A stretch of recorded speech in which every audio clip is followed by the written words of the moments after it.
Clean and service your battery at least once a year to prevent corrosion to your car and to the battery terminals.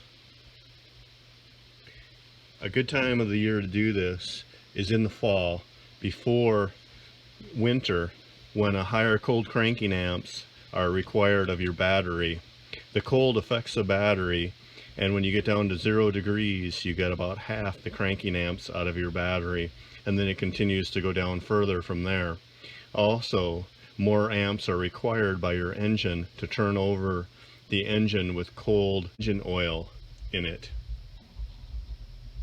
So I said clean and service. So you're going to clean the terminals, clean the battery tray, and the area down below your battery, anywhere where the metal is touching the battery tray. Most cars have a plastic battery tray, but a lot of times there's metal framing or metal car parts around the battery tray. And I did say clean and service. Most batteries are maintenance free, so you're going to clean the terminals and clean the battery, but you're not going to service a maintenance free battery. You don't take these vent caps off. Some older batteries, however, have caps that come off, and you can add distilled water to the battery to increase the battery life. Then you would service the battery in that way. This battery we're just going to clean. That's the way we're going to service it, is just to clean it and clean the terminals. Some tools you need to do this are wrenches to take off your battery terminal clamps, wrenches to take off your battery hold down, however it's configured for your battery hold downs. On the CRV, both the hold downs and the battery terminal clamps are 10mm. Use either a 10mm combination wrench or a deep well socket. You need a terminal brush that has both the terminal clamp end and then the battery terminal end.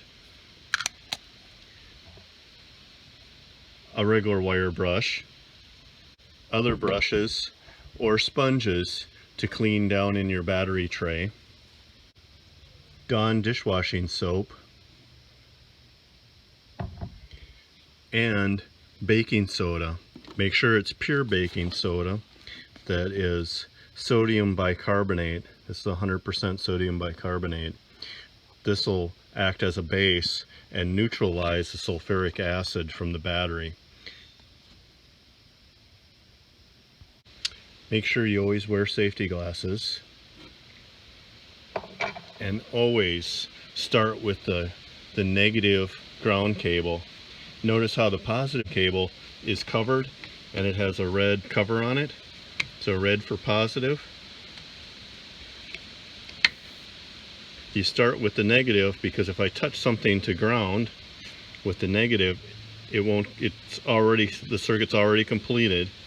If I touch something from the positive, I'm completing the circuit, and I'll arc it out, so my tool will become hot and it'll short the battery. So that could be a dangerous situation where the battery could explode, or the wrench will become melted, and or you'll receive burns on your hands from the hot wrench. Start with the negative terminal, then remove the positive terminal.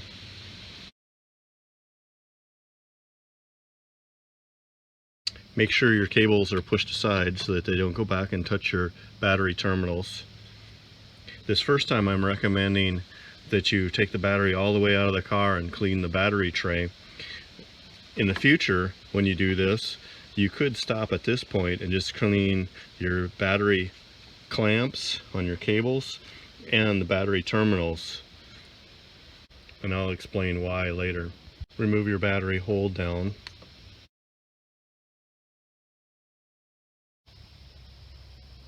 Notice on this hold down, I don't have to take the nuts all the way off of the hold down bars.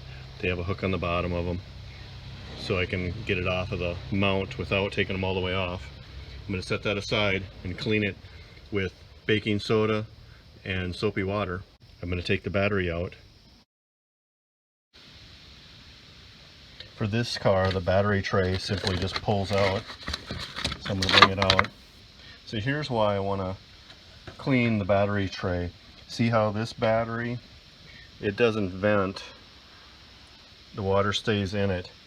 So if the water is going to run out of it though, it has to run off onto the metal of the car. See how it sits in the metal frame of the car here? So I want to clean all of that with baking soda, and just let the baking soda run down wherever it may, and it'll neutralize any acid that's gotten down on the metal here and in the frame of the car. And then I'm going to use the Dawn dishwashing soap and continue and wash that area off with soap, and then rinse it liberally with water. I don't have a recipe for this, but I add in several teaspoons of baking soda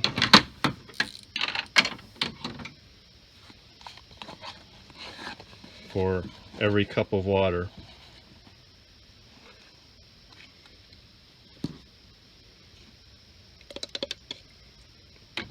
I use a container that I can put a lid on and shake it.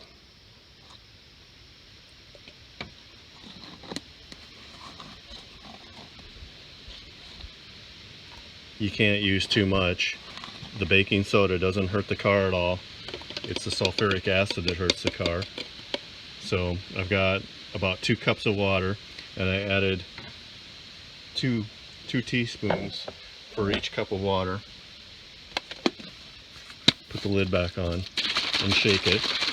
So that's my baking soda solution, and I use that liberally. I use that in the battery tray, on the plastic battery tray to clean it, and on the battery.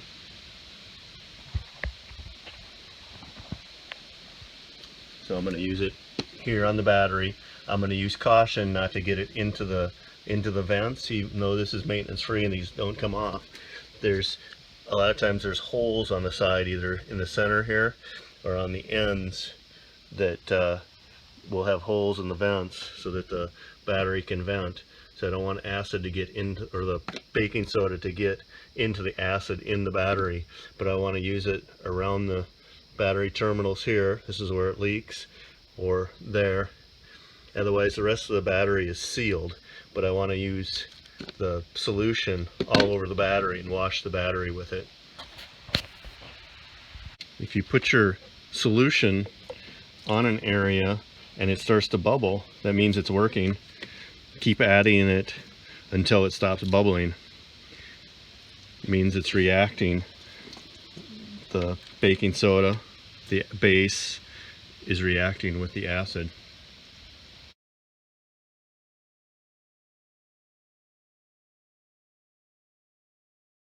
Once I've got the area all cleaned up, I'm going to coat all the metal parts that the battery tray sits on with a wheel bearing grease.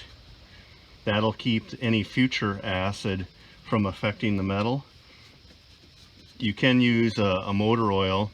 That'll get down into cracks and crevices better, but it won't have the staying power that the wheel bearing grease has.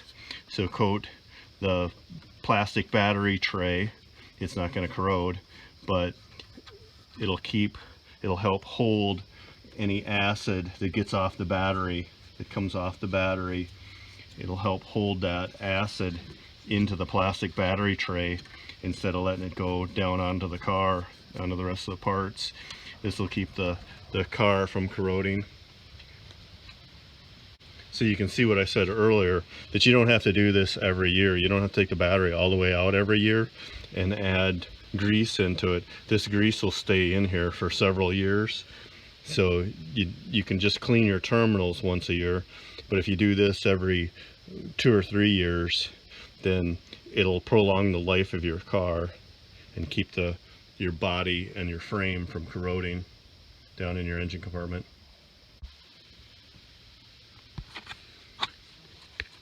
Once you're satisfied with your grease job on your battery tray, go ahead and reinstall it. reinstall your battery. Normally I'd clean these off the car, but so that you can see me do it, I'm going to clean the battery terminals, and I use my battery terminal brush. And one of the reasons why this brush has lasted so long, this brush has lasted me about 20 years. The reason it lasts so long is because I only go one way. I simply go clockwise. Every time I turn it, I go clockwise. So the positive is larger than the negative. Requires a little more force, but I always turn it clockwise. Same way when I use the battery clamp brush, I always turn it clockwise. With that, you twist and turn, you kind of pushing back and forth to make sure that your taper is hitting the whole surface inside the clamp. And notice how I'm doing it from the bottom to the top, because the clamp and the terminals are tapered just like the brush is here. So go from the bottom. It should be shiny and clean on the inside. Remember, I want to install my positive first and then my negative. I'm careful not to let my negative touch, but I'm going to reinstall my mount first before I install my terminal clamps. Here's one tip also, that part stores have these rings that go underneath your battery terminal clamps around your battery terminals, and these provide a corrosion inhibitor. They're treated so that they keep the sulfuric acid from seeping out, or the acid when it does seep out around the battery, that this will soak it up and neutralize it. Before I install my clamps, I want to coat the threads with a good anti-seize. And even though some of these threads don't get used, I want to make sure that they don't corrode, because this is around the battery, so it could get sulfuric acid on it. And I want to do the J-hooks down at the bottom, because they're making contact with metal contact down there. Prevent corrosion.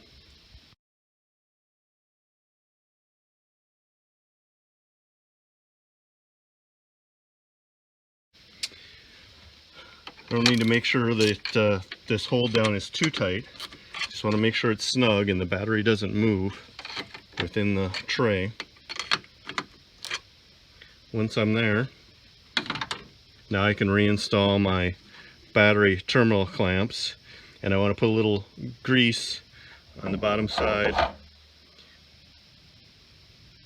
of my clamps to prevent corrosion, and I want to put grease in any threads on the clamp. This is where it's going to leak, is right here at this connection between the battery terminal and the case. It's going to leak right there. So a little bit of grease on top of the terminal. Make sure I push it down. If I'm not able to push it all the way down so that the top of the battery terminal comes out of the top of the clamp, then I want to spread my clamp. And I want to do that with either the right tool, which is a clamp spreader, or needle nose pliers works for that. So I'm making sure my isn't touching over here, otherwise I'll get potentially short. So I'm making sure the plastic is touching it.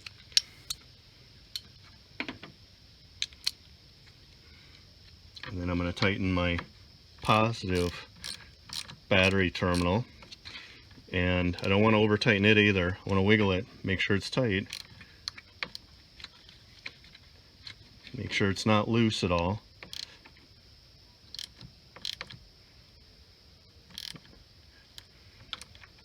And then I can install the negative. Try to push it down so that the top of the terminal is below the top of the clamp, or the top of the clamp is below the top of the terminal.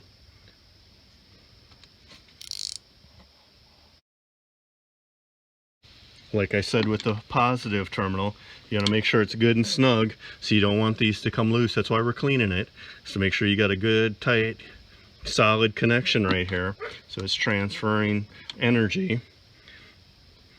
Then simply put my wiring harness hold down points back on, and I'm done. That concludes the video. If you found it helpful, please let me know in the comments, and if you did, please subscribe.